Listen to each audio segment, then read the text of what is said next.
We will be resuming in just a few minutes.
All right, now that we are all back, we're going to reconvene. Thank you for your patience. It is 6:54. We do have 2 items to report out from closed session. On case number 2324-1, it was a unanimous vote to accept the district's recommendation. And case 2324-2, again, a unanimous vote to accept the district's recommendation. And Dr. Gibson, do you have any deletions or corrections to the agenda? I do not. And if we will all please rise for the pledge. Pledge allegiance to the flag of the United States of America and to the republic for which it stands, one nation, under God, indivisible, with liberty and justice for all.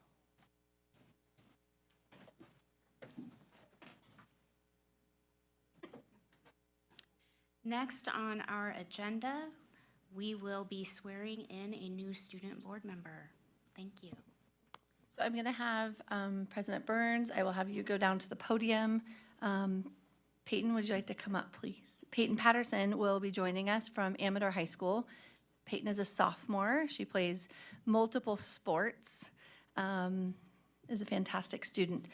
The thing I love about having Peyton on the board and joining Maeve is Maeve is a senior this year, so she is our board member that we will unfortunately lose at the end of the school year, but Peyton is a sophomore.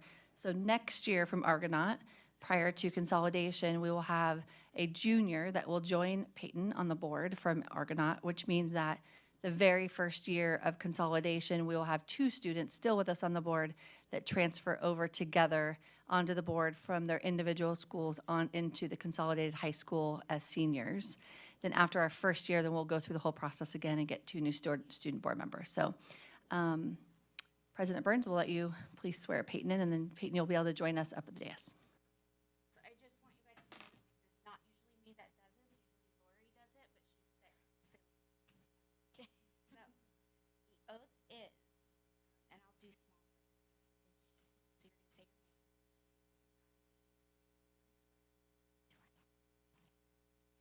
I, Peyton, solemnly swear that I will support and defend the Constitution of the United States and the Constitution of the State of California against all enemies, foreign and domestic, that I will bear true faith and allegiance to the Constitution of the United States and the Constitution of the State of California.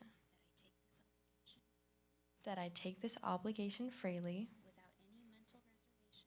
without any mental reservation or purpose of evasion, and that I will well and faithfully discharge the duties upon which I'm about to enter.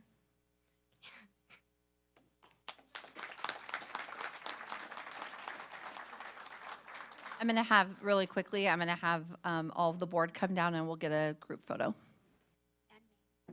And Maeve too. Maeve's the already board member.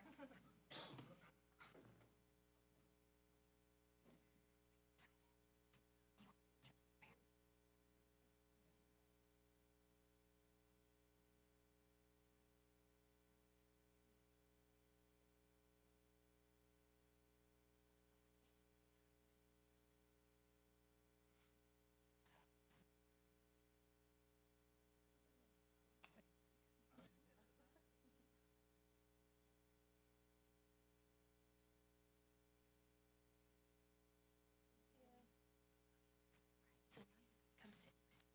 Okay.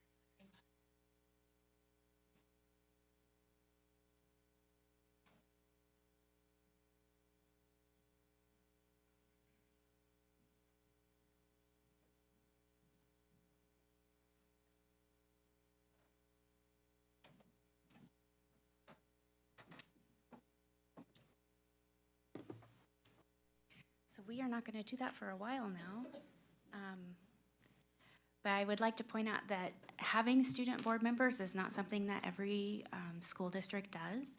And it was something instituted during the last board president's term and her time on the board as a board member. And I think Candy is with us today.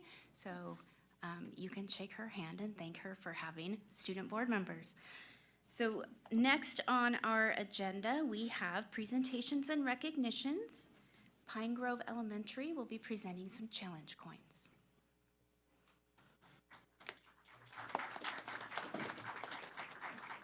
Good evening, President Burns and board members, Superintendent Gibson, as well as cabinet. Thank you for giving me the opportunity to present to one of my staff at Pine Grove STEM School a challenge coin, which recognizes their outstanding duty to our students, our community, and our parents. So without further ado, Ms. Lesh.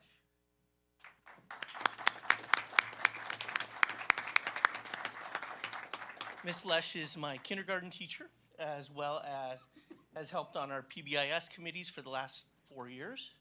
In addition, she has taken on the role this year as PLTW, which is Project Lead the Way leader for our site campus, and is one of the lead teachers to be able to teach the rest of our staff how to use PLTW correctly. So, thank you very much.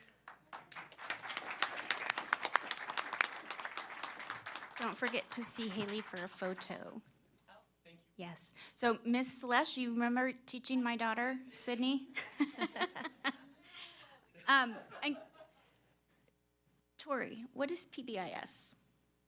PBIS is a behavior system that is put into place at school sites. Our elementary sites specifically use the components of that particular system in order to put things in place like you'll start to notice through a lot of our campuses as our principals have attended the conference this last summer, things like we walk in the hallway. We start displaying things of what we want students to be doing so that there's that constant reminder. It's all about systems, protocols.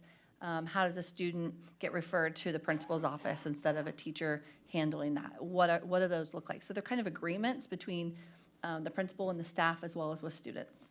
Is that also what PLTW refers to? No, PLTW, Mr. Hawley can explain more about that. Those are good questions. We love Sorry. alphabet acronym world. No problem. So PLTW is Project Lead the Way, and it is a STEM-based program specifically to include science, technology, engineering, and math in a single project. So it's very project-based learning style. Students started in kindergarten, go all the way up through 6th grade. Some of the examples is they have forensics when they're doing 4th and 5th grade, figuring out how fast a disease will spread across the globe, basically. As well as in kindergarten, it could be calculating something as simple as how do we do a garden box? How much mulch are we gonna need? All those pieces at a kindergarten level. Thank you so much. Absolutely. And PBIS, the acronym stands for Positive Behavioral Interventions and Supports. Thank you, Dr. Gibson. Okay. We have employee organizations next on our agenda. Do we have Mrs. Jensen from ACTA, and would she like to make a comment?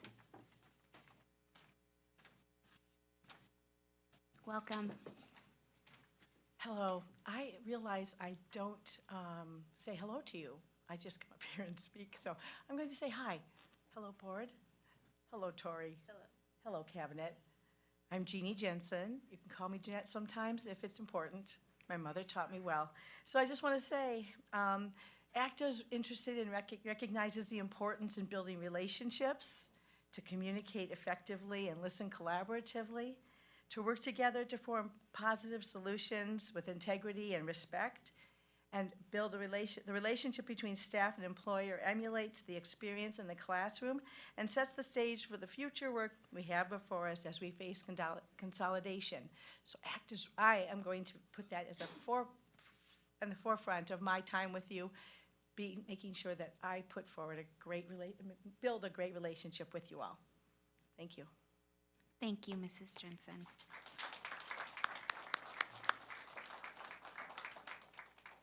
And Ms. Martz, representing CSEA, which is California School Employees Association.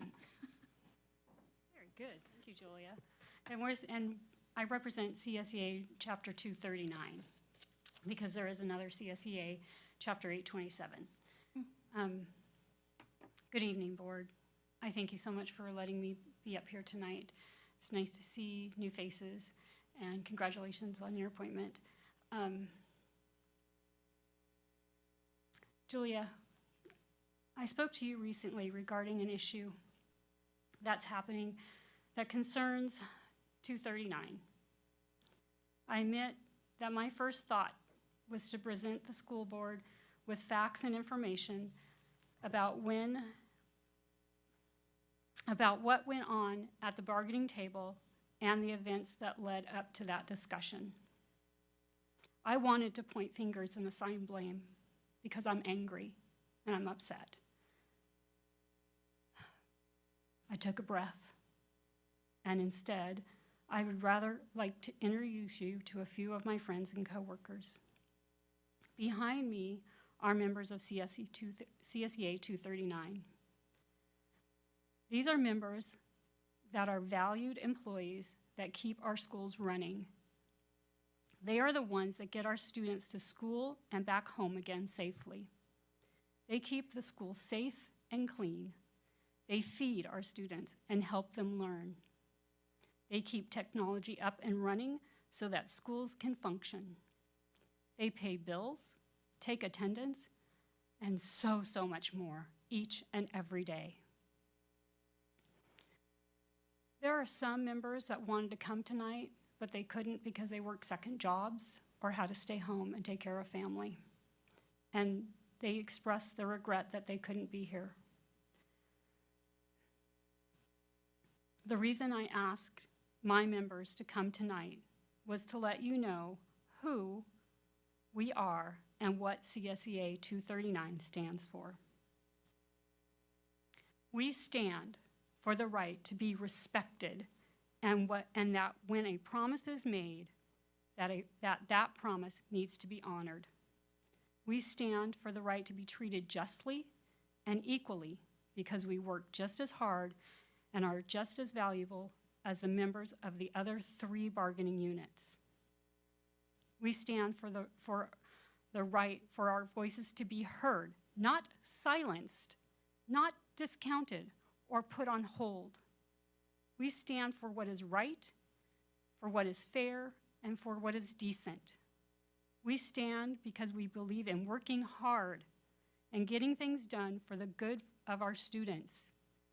We stand for our mission statement, which is to improve the lives of our members, students, and our community. We stand because we bring passion and purpose to what we do so that we can make a difference in the lives of the students we serve. We stand united here tonight, right now, because we are strong, we are mighty, and we won't be ignored. Dear Board, I want to conclude my time by thanking you for your time and listening to us. I say us because when I speak, it is their voices that you hear. When someone speaks to me, it's them speaking to my members. You're not just speaking to one, you're speaking to all. I spoke of facts and information that I thought of bringing here tonight. I didn't bring them, as they will be presented in due time at the bargaining table. When this happens, I can only hope that they will be respectfully received. I hope it will help resolve this issue swiftly and fairly.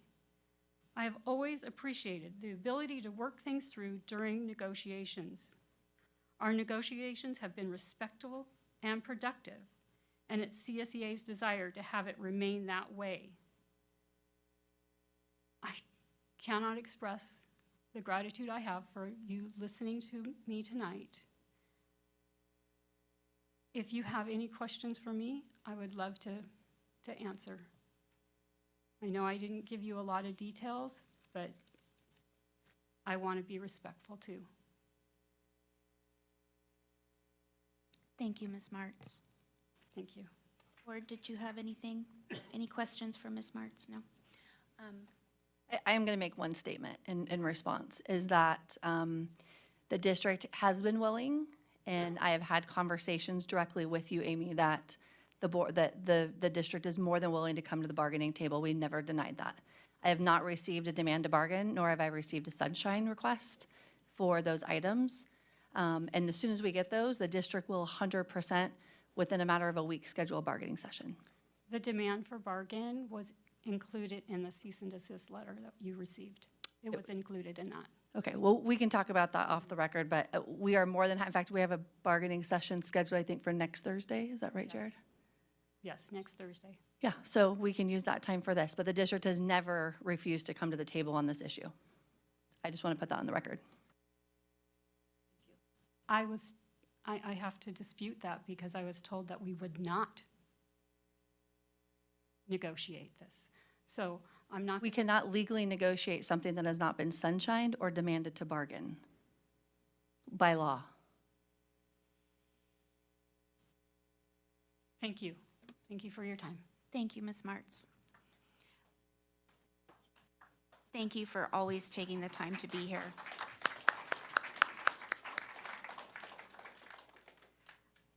I'm confident that things will continue to be respective and productive, and we will get there. We will resume negotiations as we always do. 100%. Okay.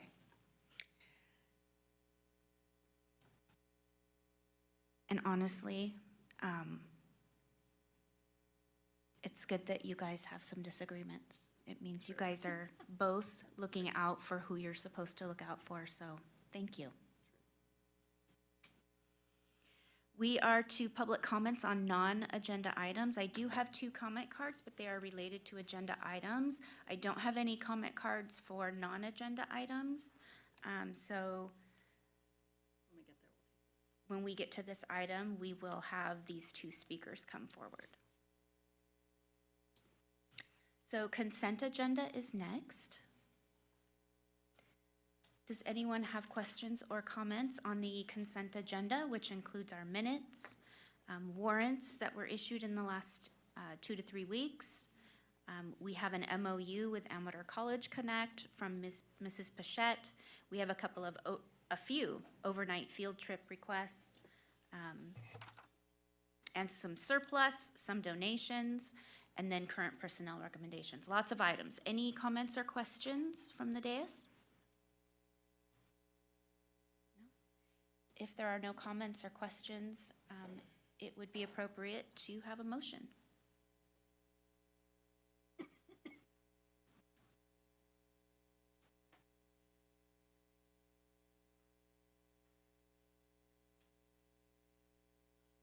I move to approve item 13, the consent agenda. Thank you, Mrs. Parker. I'll second. Thank you, Ms. Clement. For the roll call vote, we do the student advisory vote first, and we will ask for Peyton's vote. Peyton Patterson, correct? Ms. Patterson.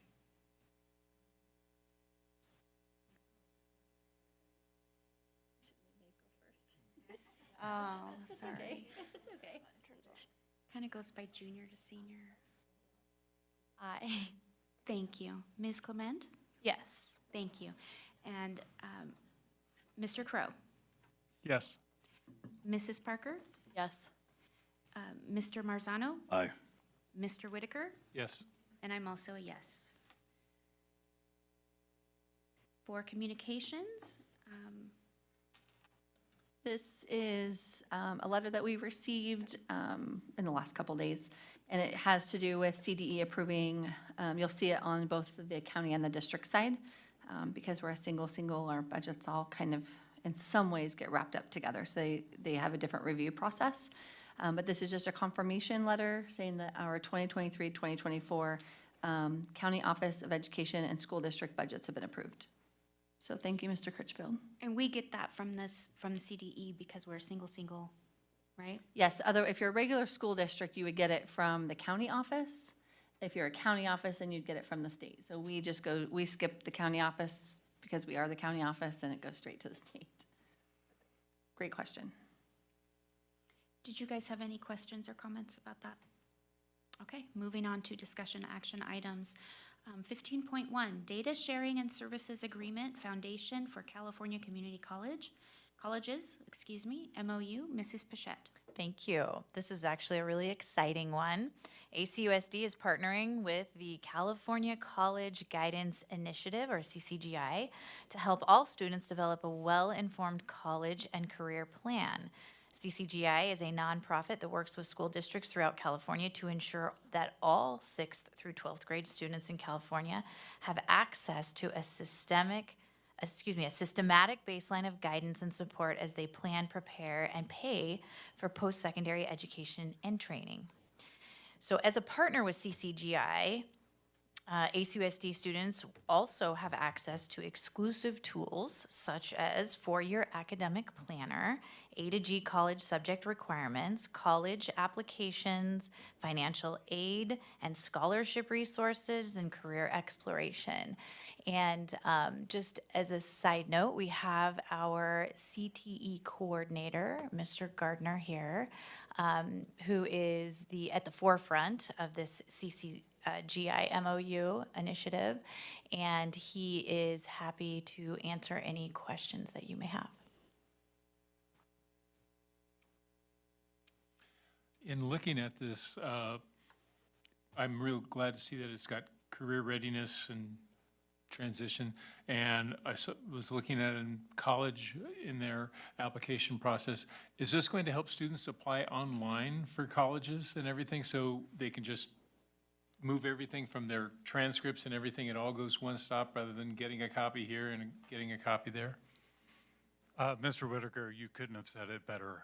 It's exactly what it's going to do for all of our students and all the students across California. What they've really come to identify is that, you know, UC's got their own system, K-12 districts got their own systems, community colleges, and this is a way to make all that universal. So students in that program, it's a one-stop shop for all those applications. Their data is saved. Their FAFSAs are saved. So whatever they plan to do as they move through the K-16 pathway, they have all that in that program. And I know Mr. Marzano is always concerned about NCAA eligibility. Is that going to help with this also? It is a tracking of academic data, so that will be available for K-12 districts and colleges. All that will be available to look at for the athletic programs. It's affiliated with Clearinghouse? I'm not, I can't answer that. I would have to look deeper into that. All right. Sorry, Mr. Marzano. We'll get that answer for you, Mr. Marzano. Good question. Well, in looking at it today, it looked very promising and it looks like a very good program. And the nice thing about it, there's not a price tag to it because the state say they're going to be picking up the entire cost of it. That's right. So it doesn't cost you anything, Jared. Yeah, we're really excited with the approval of this MOU. We will begin a training phase with our counselors and our college and career tech staff and myself and anybody else who's interested in doing it, our principals and any cabinet members along the way. And what will happen is it will start integrating with Aries and start pulling data from Aries to put all that our student information in the system. So students that maybe wanted to go to college, whether it be a 2-year or a UC or CSU, they'll be able to use this year? It goes to all of them, and it's all one way. But it'll be available for use this year? Not this year. We will have all of our training and everything ready to go by next year. Next year, we'll begin the implementation phase, and then the idea is we're Okay. full throttle at consolidation. Okay. And kind of the idea, the vision is that we have a very strong college and career center on our new consolidated high school campus that will oversee and support students through the process. Good.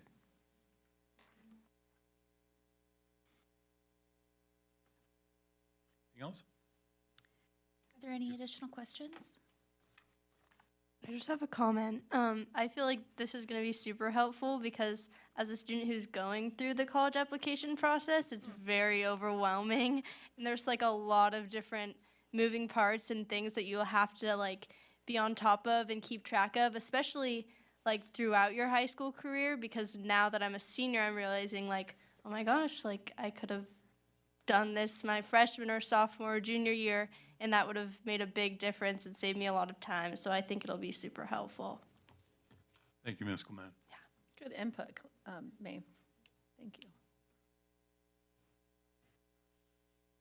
If there are no additional questions, I'll move that we approve item 15.1, data sharing and services agreement, Foundation for California Community Colleges MOU. I'll second. thank you, Mr. Whitaker and Mr. Crow. For the advisory vote, Ms. Patterson? Aye. Ms. Clement? Yes. Mr. Crow? Yes. Mrs. Parker? Yes. Mr. Marzano? Aye. Mr. Whitaker? Yes. And I'm also a yes. The item passes 5-0. Thank you. Thank you very much, board. Appreciate it. Thank you, Mr. Gardner. Board policy updates. First, we have educational services, Mrs. Pichette. Thank you. There's three pretty straightforward board policy updates with minimal changes. First is child care and development, education. Next is education for American Indian students. And lastly is education for our English learners. Are there any questions on those board policy updates?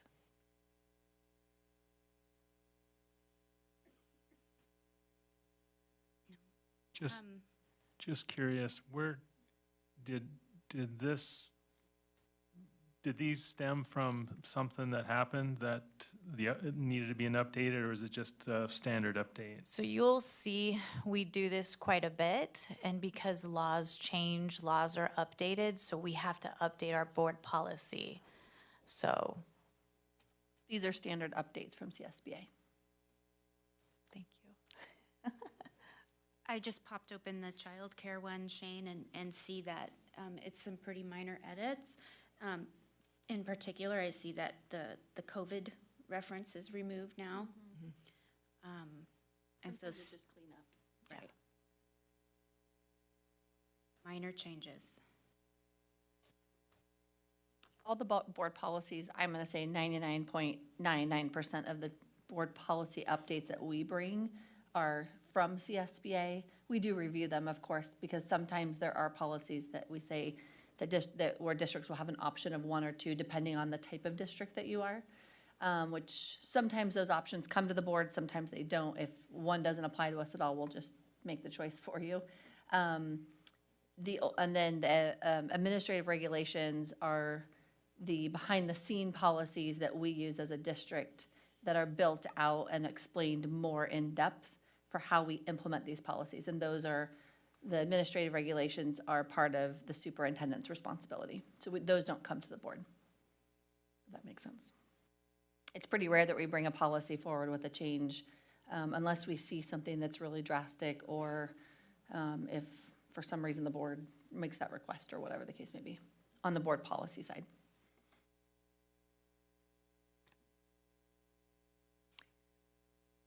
Did you guys see any concerns? All right, then we're ready for a motion. I move to approve item 2, 15.2 board policy updates. Thank you, Mrs. Parker. I'll second. Thank you, Mr. Crow. The advisory vote, Ms. Patterson? Yes. Ms. Clement? Yes. Thank you. Mr. Crow? Yes. Mrs. Parker? Yes. Mr. Marzano? Aye. Mr. Whitaker? Yes. And I'm also a yes. Thank you. 5-0 brings us to Board Bylaw 9270, which discusses conflict of interest. This is a discussion-only item. That means there will be no motion and there will be no action on this item. This is also the item that we have 2 speakers for, and we will do the speakers first for public comment. First, we have Karen Heinschel. Did I say that correctly? Thank you. That's important to get people's names correctly. So you will have 3 minutes, as is our usual custom. And then when you are done, then Candy Thompson will be taking the mic whenever you are ready. Series of questions. I understand that they may not be answered today. My name is actually Dr. Heinschel. What is the reason for the conflict of interest agenda item today? If you can get back to me on these. What are the examples of conflict of interest? I see your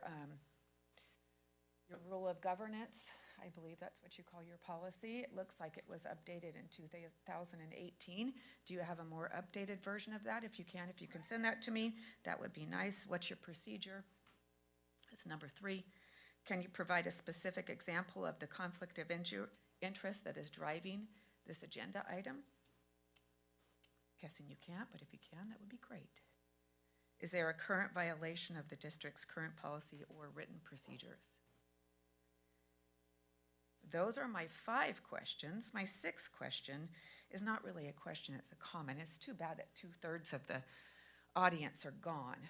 Because my sixth comment is, this is a public meeting. It's scheduled for 6:30. It didn't start until 6:55, not 6:54, 6:55.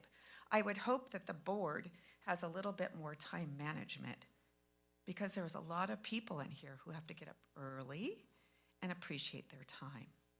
So if you can respond back to those 5 questions, thank you. Thank you, Dr. Heinschel.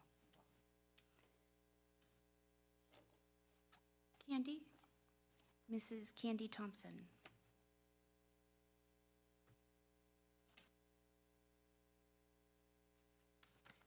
Good evening. My understanding that coaching while being a board member is something that's being discussed as a potential conflict of interest tonight. My question first and foremost is for everyone in the room, how many of us have coached a youth sport by a raise of hands? Anyone ever coached a youth sport?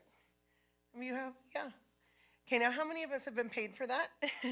I have not either. I've coached but not been paid for it. So as an unpaid assistant coach, you generally have not a whole lot of say that happens on the field or the court, depending on what sport you're coaching. In the 5 years that Mr. Marzano has been on the board, I'd be interested to know what kind of decision was made over his tenure that has affected sports. Being a board member with him for 4 of those years, I don't recall any decisions that we made because the board sets policy. So the superintendent actually does the procedures, but the board sets the policy. So there would be no conflict of interest unless the board was actually involved in the day-to-day weeds of what actually happens on those sports teams. Don't we have enough trouble finding people who want to run for the school board, and now we're going to eliminate coaches from that possible pool? Isn't the school board lucky to have people who want to participate in school activities and be a part of our community, all while volunteering their time to make our schools and students a better place and better people?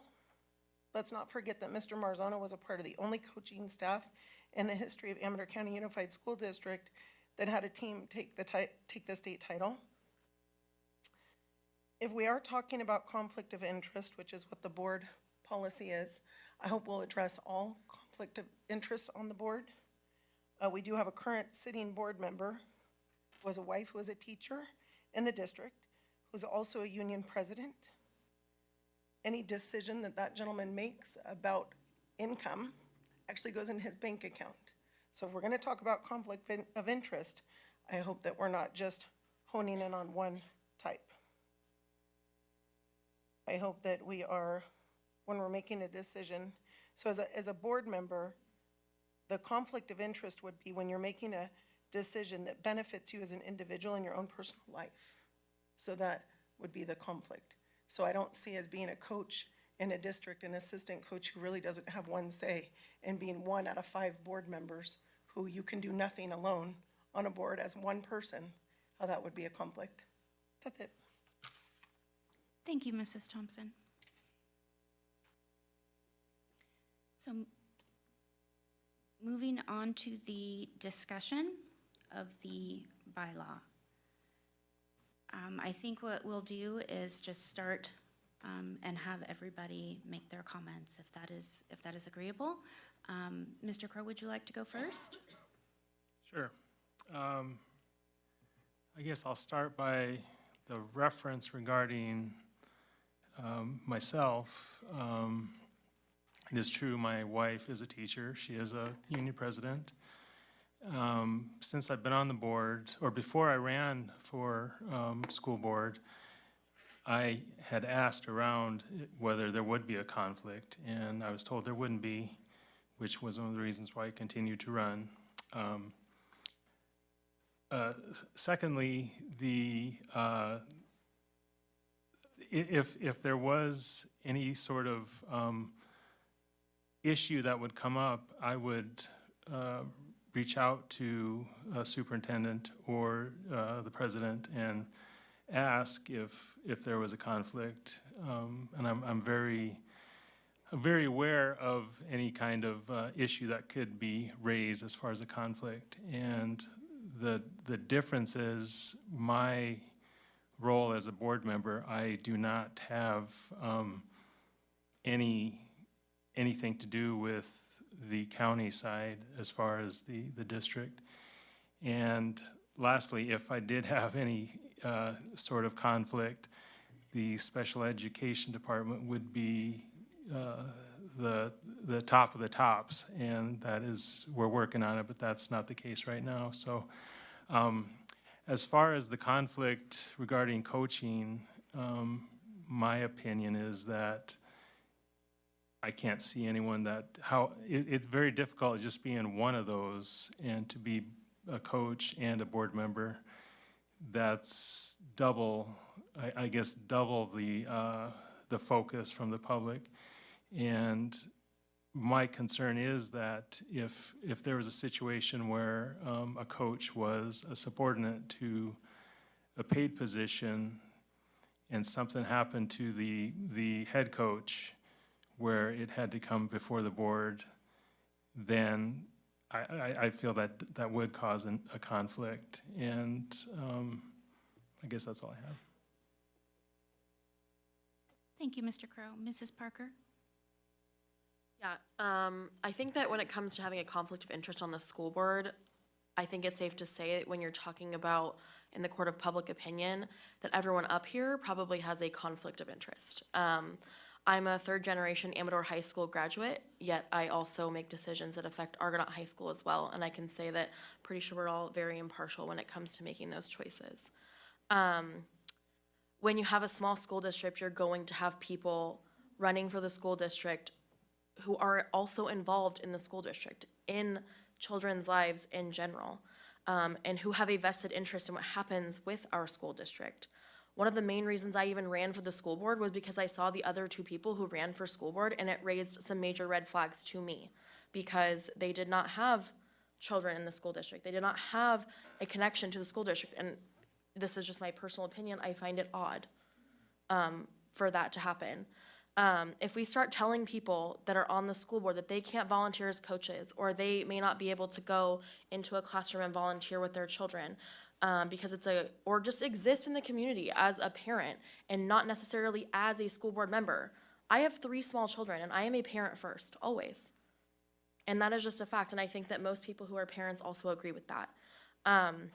And I would like to be involved in my children's education. I want to be on campus and all of those things. So if this is something that we are now being told that we have to make a choice like that, I think that you're going to have people that leave the school board, and I think they're going to be replaced with individuals who are likely running for school board for potentially the wrong reasons, personal agendas and political stepping stones.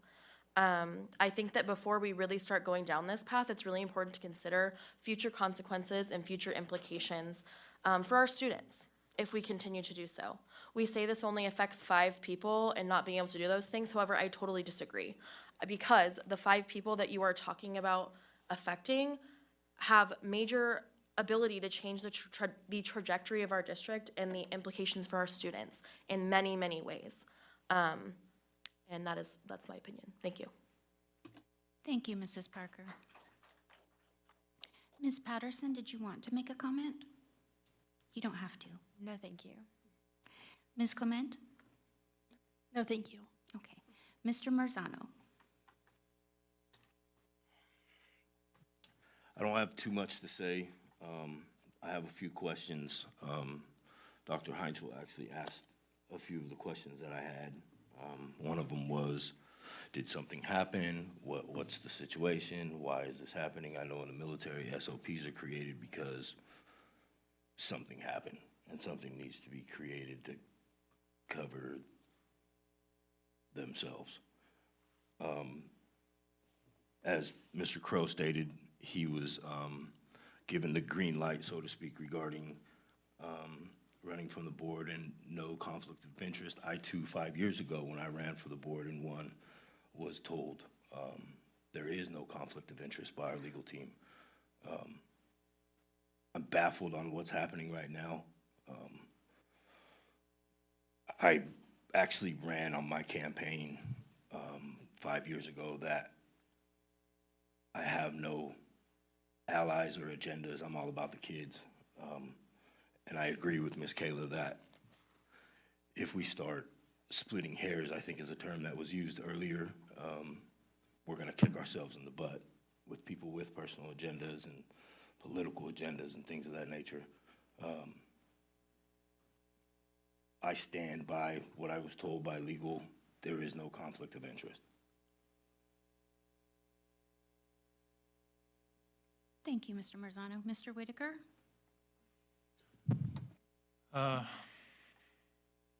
This is a touchy subject. I agree with many of my fellow board members on both sides of this. The perceived conflict of interest by a board member being a coach, you know, policies are made, and we vote on those policies on the board, and it's up to the superintendent to implement the policies that the board has. And so, Can I just make one quick comment? This isn't a board policy. Oh. There's a difference, which is a great statement and question. I really apologize, Mr. Whitaker, for interrupting, but I want to make this clear. This is not a board policy. This is a board bylaw. yes. So this is something that is about the board, how the board conducts themselves, how the board interacts together, how the board engages with certain laws. This has nothing to do with our actual district policies, just so you know. But as it was mentioned earlier, the board makes policies. Yes, but this is a board bylaw policy, not a board policy. Okay. So we have board policies, board bylaws, and administrative regs. I just wanted to point that out, Okay, thank you. because this isn't something that the superintendent enforces. But as it was also brought up, if something were to happen and were to come to the board, it could potentially make it difficult to come to a consensus if somebody had to step out of the way and we could have a 2-2 vote and then therefore we could not make a decision. So I have some interest there. So that's just my point of view. Thank you, Mr. Whitaker. My final comment is that when we use the phrase conflict of interest, I think that there is a legal definition which is by law very narrow. And there's multiple laws that define when there is a legal conflict of interest. However, none of us sitting here are lawyers. And so none of the parents that we interact with are lawyers. And we will use the phrase conflict of interest, and basically we're referring to any kind of conflict. And I think that's where we are having some back and forth and some confusion, that technically what is being discussed as a change in policy is not necessarily a conflict of interest in a financial sense, because there is no pay. Is it just the payment that makes coaching a job versus not a job? That's a definition we haven't established.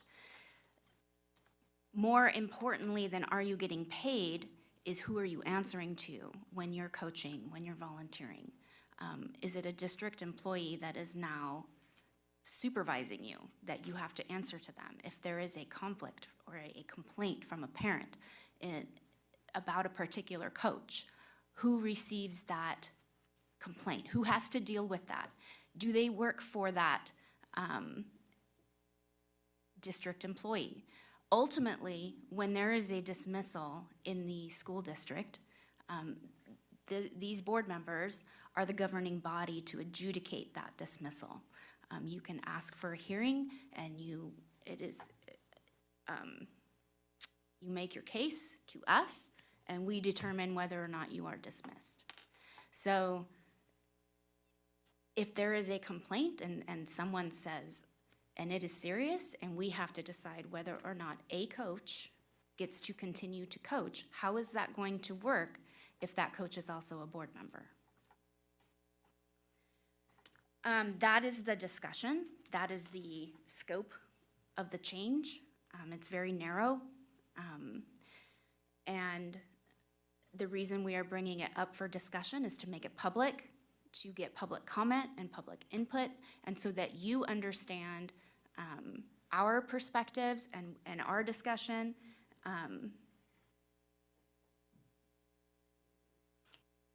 and exactly where the motivations come from. Excuse me, you had your chance to make your comment, and I am now making mine, and I will ask you to leave if you cannot respect the process. So, thank you for leaving.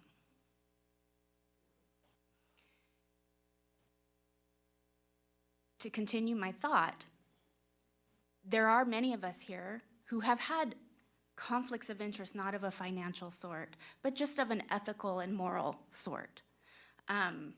Every time a student or an employee is discussed, and we do have to discuss them if there are issues. If I know them personally, I advise my fellow board members, hey, I know them personally. This is important for you to know. So I am not legally bound to do that, but I do.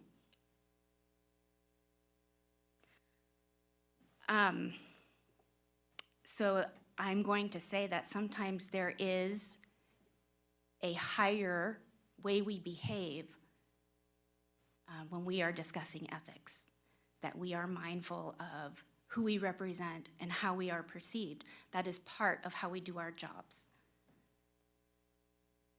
And that is my final comment. Does anybody else want to make a comment? Okay? Can you explain the difference between bylaw? Your microphone is not on. I'm sure they could hear me, though. Could you please explain bylaw, policy, and regulation, all the difference of them? And Yeah. The three of them? those are the three, yes. Yes, okay, so let me start with board policy. So board policies are what the board votes on to establish how you want the district to function. So those are policies. They're usually fairly broad. Sometimes they get into some pretty good depth depending on the topic, but they're usually kind of the 30,000 to 20,000 foot view policies. Then right underneath those, we have administrative regulations. That is how the district, meaning the superintendent and cabinet, then build the systems underneath the policies that the board requests that we implement. Does that make sense? So for instance, if we have a policy that talks about, let's say, it might talk about grading. This actually just happened. So we're talking about grading, and we're talking about how can students request a grade change and those types of things. The board sets the policy for the generality of how students get grades, how teachers give grades, all of those functions. Then in the administrative regulation, the cabinet and I establish how that policy will be implemented in our district and exactly what it looks like. Then board bylaws are a completely separate entity.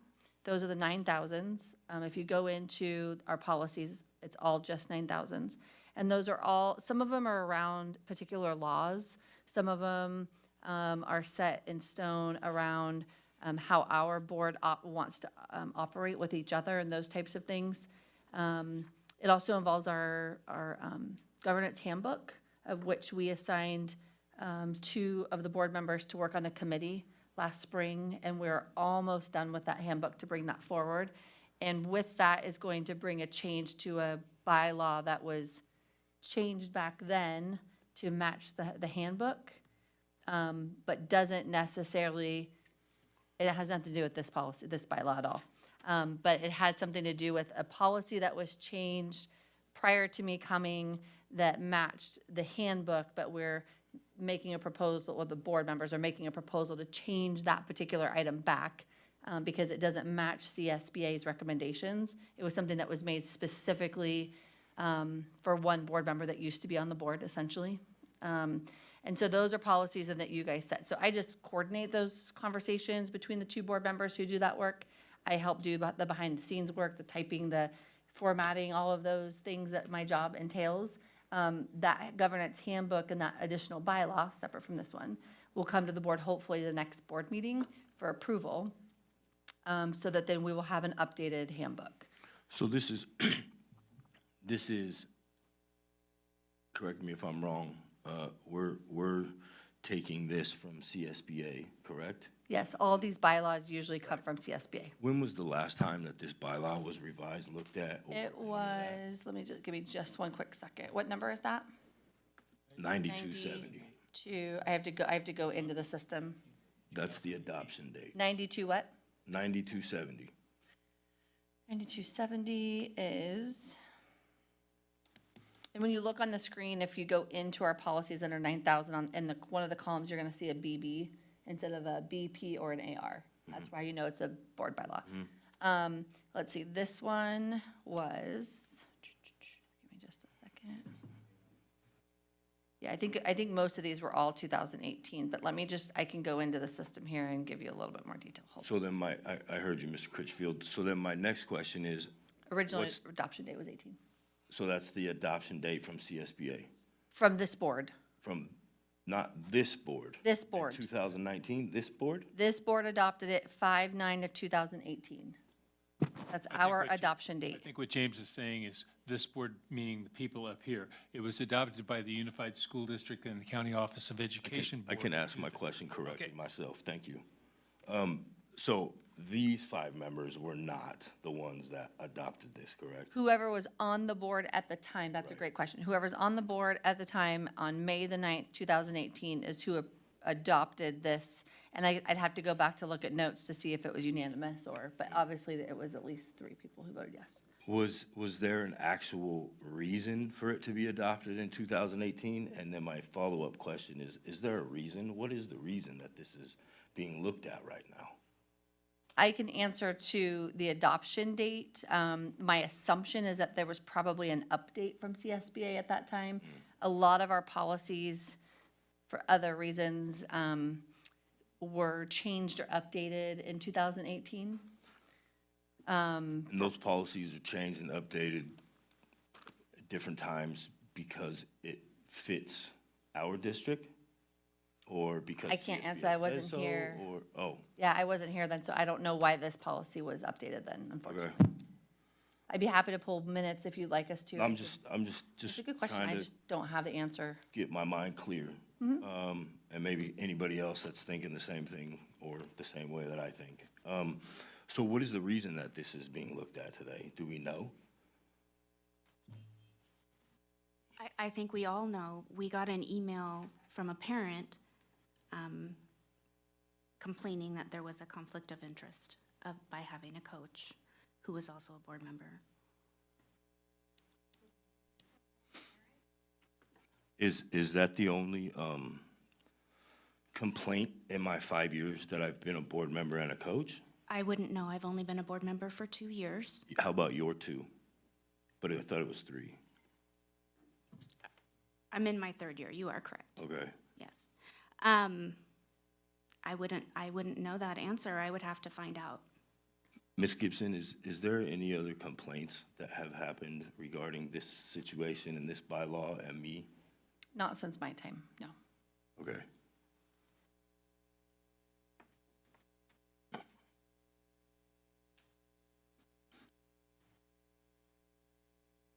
Did you have any other questions?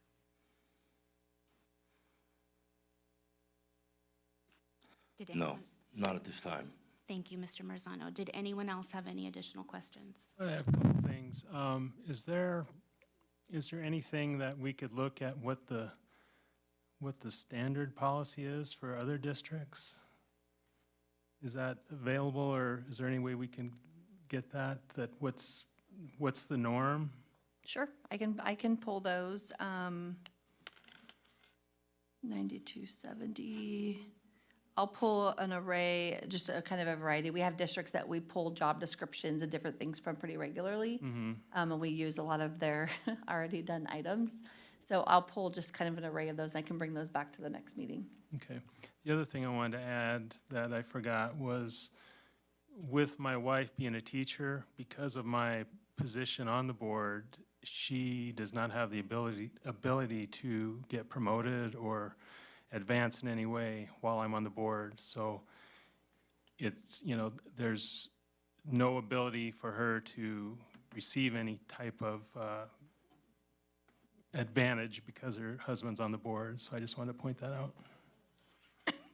I have another question, I'm sorry. Go ahead. Does CSBA currently have any new recommendations regarding this bylaw?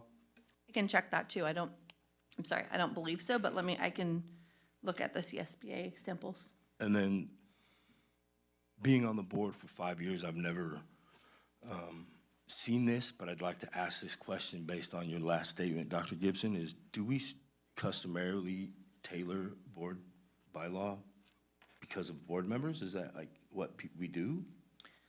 Actually, Kayla and I can respond to this because we did just spend quite a few hours going through the governance handbook and referencing some of the bylaws.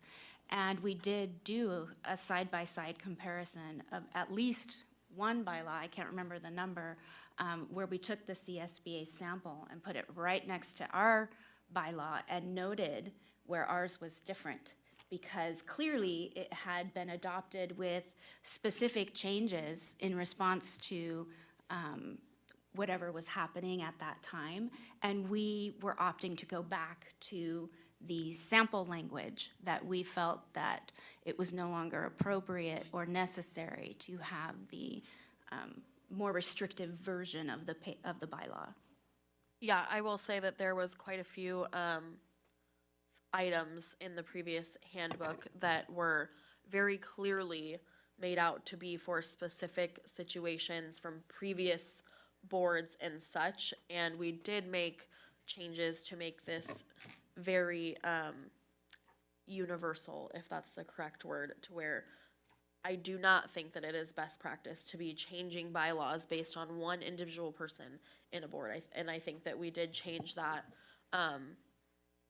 just to kind of be unanimous and all on the same page. Yeah, there were lots of odd artifacts. I'm going to use an odd word, but from previous superintendents and previous board members, limiting board members' schedules, times on campus, just really narrow definitions of what we could and could not do that had absolutely no legal basis. So we did do some cleanup. We looked at this one as well, and we are still editing that, and so it is not on the agenda for this meeting. The phrase that was used earlier, personal agendas, I really feel that that's, I'm going to hold on to that one. Are there any additional comments? Okay, that concludes discussion. We're going to move on. Can I just get one, because I'm the one that has to do some of these things for you. No, it's totally fine. I just want to make sure that I have everything that's being asked of me. So at the next board meeting, we will bring back multiple samples of board bylaw. Hold on, I marked that. Board bylaw 9270. I will also bring a CSBA sample back. I'll find out too, James, when that last one, when their most recent sample was updated as well. Is there anything else that anyone would like me to bring back? No, but thank you. Okay.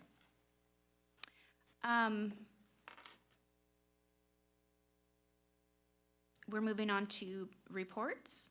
Dr. Gibson, did you have a report tonight? I do. Hold on, let me pull up my notes. Sorry. I was in the bylaws. Sorry, hold on a second. No problem. Take a moment. Okay, so I'm going to talk a little bit about some consolidation updates. So our thought exchange was completed on Tuesday at midnight, 11:59. Is that right, Haley? Okay. And I just want to give some statistical numbers because I think it's pretty remarkable what the participation rate. So we had 2,283 participants. We had 1,727 individual thoughts added. And then if you did this and you go and you know how you can do the rating, so you can star the ones that you want to, we had 77,136 ratings logged. It's pretty impressive. So we're pretty excited about that. We're looking at all that data. Tomorrow evening is our first consolidation community input meeting. We have a few people who already had prior commitments, so we'll catch them at the next meeting, but we have a great group coming. We've invited a lot of community members, predominant leaders from various organizations to attend. And that'll be tomorrow evening and then tomorrow during the day. Tomorrow's like consolidation fun. Tomorrow during the day, Cabinet and I are meeting with all 4 bargaining units together. And we're bringing in different bargaining unit team members who normally don't sit at the bargaining table to start brainstorming with us about some of the topics that we need to be working through as we move towards consolidation. So we're very excited to have all 4 groups plus Cabinet, so technically all 5 groups in the room together, which we're doing more of, which is exciting. I think that's it. I may possibly need to miss the next meeting. However, Mr. Marzano, I promise, even if I'm not here, I will make sure that I get these items to the board. I will be having a medical procedure, and I just don't know if I will physically be able to make it in, but I'm going to do my best. If not, thank you, Mr. Critchfield, once again for covering for me. I think that's it. Kevin, is there anything that I missed for the big overarching updates? Okay, that's it for me. Am I allowed to ask a question about the survey? Ask away. This is a good time to is do that it, because allowed? between Haley Okay. and I, we can probably answer it.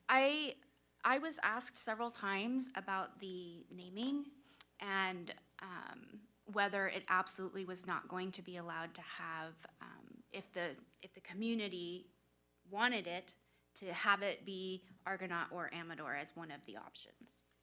No, we are taking all of that input, and there is a very strong front runner that is a combination. So I don't want to go into too much detail yet because we have a process we want to go through. But if that is what the overall community put in there and that is what comes out of it, and then we take this to the community input team and we take it to the ASB students and then we bring it to the board for approval, 100% that can stay. Okay. I just wanted to make it publicly known that there is nothing to prohibit us from taking the direction from the public and the community if they choose to keep Argonaut or go to Amador for the name of the consolidated high school. The only thing that ties our hands for the names are our board policy, which we presented, I think, last board meeting, or the board meeting before, I forget, but those are the only things that we're sanctioned to, are in that policy. I believe there was a question posed by a community member that we couldn't name the school the same name, and I think they just didn't read the whole policy portion of that section. So what it is we can't name it something similar to another school near us. So essentially, we wouldn't want to be Union High School, since we have Union Mine High School right next to us that will be in the same league, those types of things. We can use our own same name, though, yes. Okay, I hope that clears up some of the confusion Yeah. that I've observed. Continuing with board reports, I'm going to next move on to our student board members.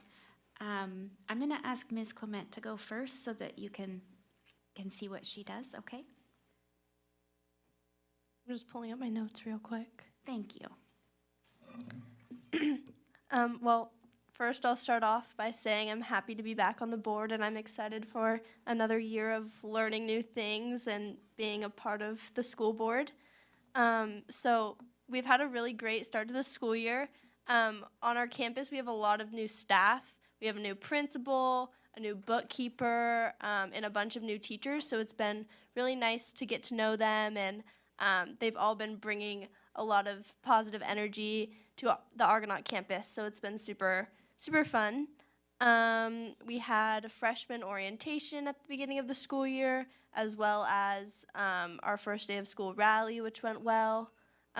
Everyone's had a lot of good energy and positivity, so it's been a super good start to the year. Recently, we had our club fair, which we have every year, which highlights all the different Argonaut High School clubs. And then we also had some sports teams, specifically like fall sports, to try to like boost their participation. So we had a lot of participation in the club fair. A lot of people signed up for new clubs. And then I was at the ASB table handing out ice cream sandwiches. So there was a lot of smiles. We started a new thing called Flash Sale Fridays, where we have like tons and tons of, we're calling them vintage Argonaut High School t-shirts. and we are trying to just get rid of them because in a couple years we're not gonna really like need them anymore. So we've been selling just a bunch of vintage t-shirts for $5, and we've gotten a lot of sales, so that's been super cool. And then this week is our homecoming week, so it's been super busy. We've had dress-up days all week, so Monday was, what was Monday? Oh, Monday was dress down and press. Yesterday was one of my favorite days. It was teachers dress up as students and students dress as teachers. So we had a lot of people dressed up as like specific teachers, and it was really funny. And then today was Tacky Tourist Day. Tomorrow is Barbecue Dad versus Soccer Mom.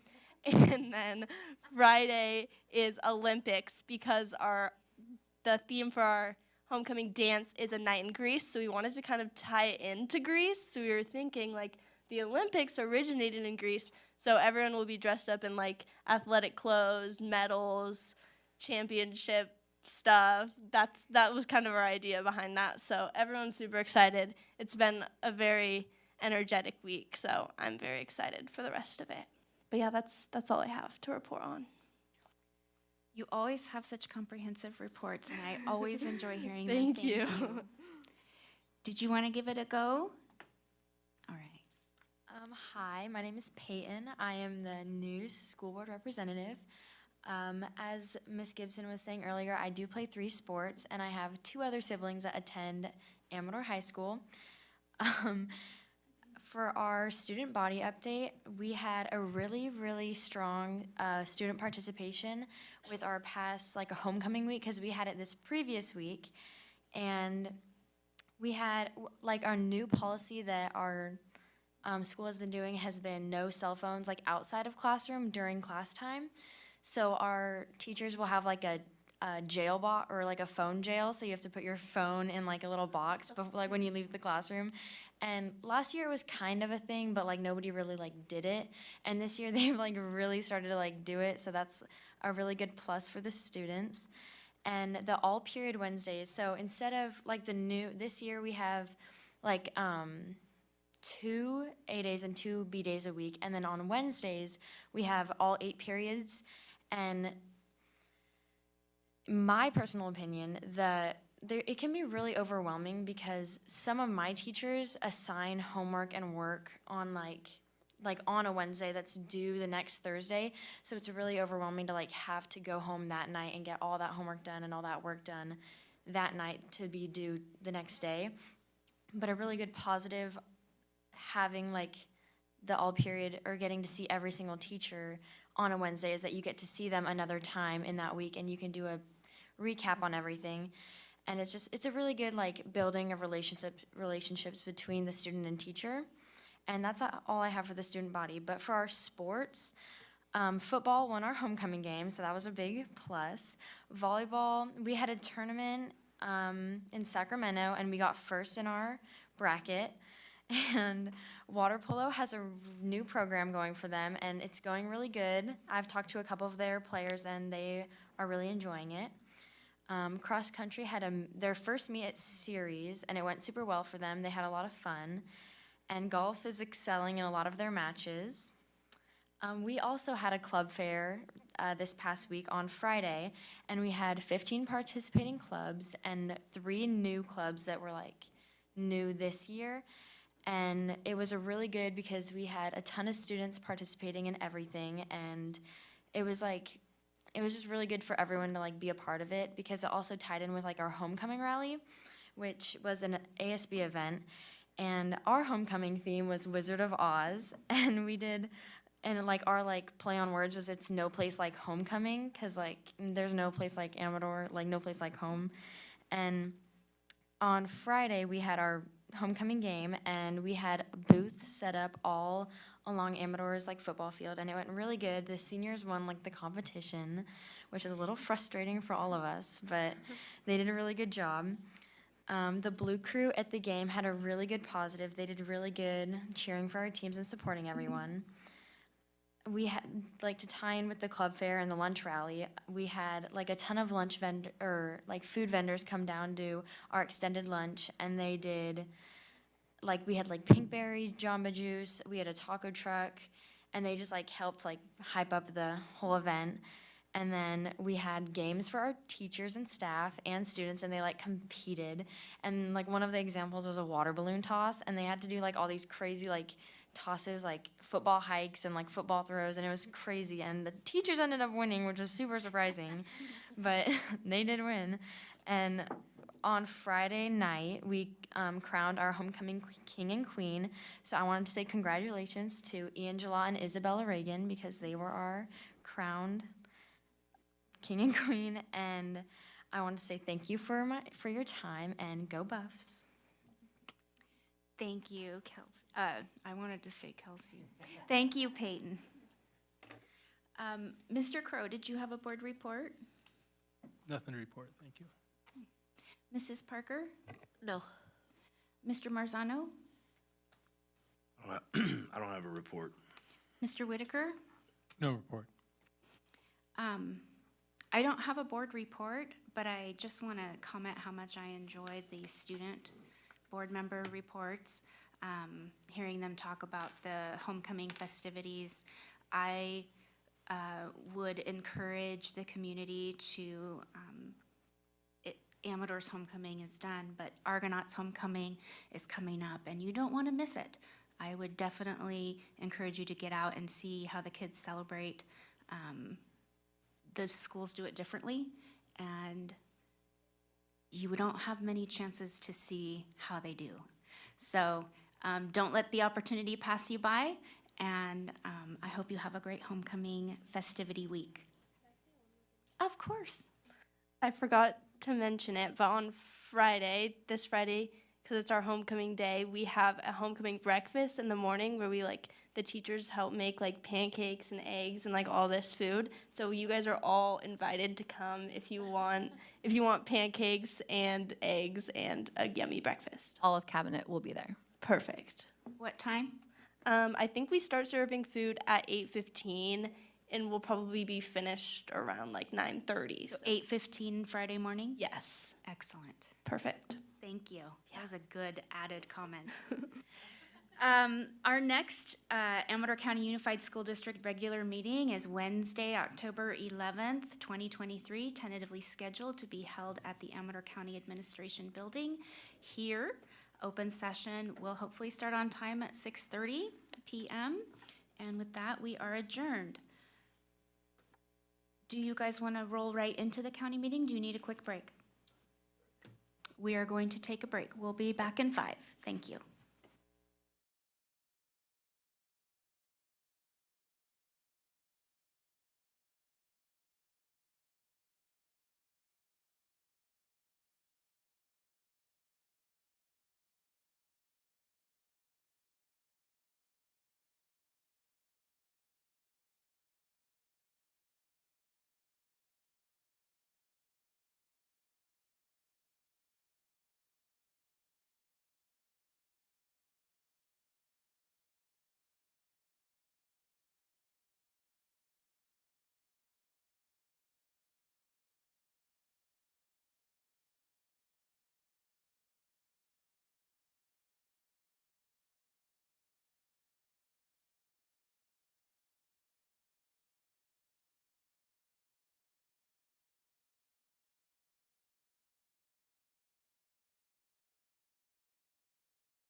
We're going to call to order the Amador County Office of Education Board meeting. We are late. It is 8:19. Mr. Marzano has excused himself, but we do have 4 board members and cabinet in attendance. Dr. Gibson, are there any deletions or corrections to the agenda? No. We do not have any presentations or recognitions. We also do not have any labor representatives of our employee organizations in the room tonight. We do have 1 member of the public, but he has not turned in a speaker card. Did you want to make public comment on items not on the agenda? Okay, so we are moving on to the consent agenda, which includes our board meeting minutes, our warrants issued over the last 2 or 3 weeks, and that is it. It's a brief consent agenda. Does anybody have any questions? If there are no questions, we are ready for a motion. I move that we accept the consent agenda. I'll second. Thank you, Mr. Whitaker and Mrs. Parker. We'll move to the roll call vote. Mr. Crow? Yes. Mrs. Parker? Yes. Mr. Whitaker? Yes. And I am also a yes. That is a 4-0. Communications, we have 2 items. One is a companion item. Yeah, 9.2 is the companion item for the budget, and 9.1 is the ACOE LCAP approval letter from CDE for the county. So that's super exciting, and I know he's not listening, but a huge shout out to Mr. Snyder for all of his hard work on the LCAP, because it is a long process, and Mrs. Bichette, you next year will get that shout out, so. I'm sure you are. You secretly actually really are. We are lucky to have no discussion items on our agenda tonight. For information only, we do have a current personnel recommendation. Did anybody have any comments on the personnel recommendations? There's not much on there either. Okay. Did anybody wish to make an additional board report? Dr. Gibson? No. Board? We are no. So our next meeting will be Wednesday, October 11th, tentatively scheduled to be here at the County Administration Building. Open session will start immediately following the Amador County Unified School District meeting. We are adjourned, and it is 8:22.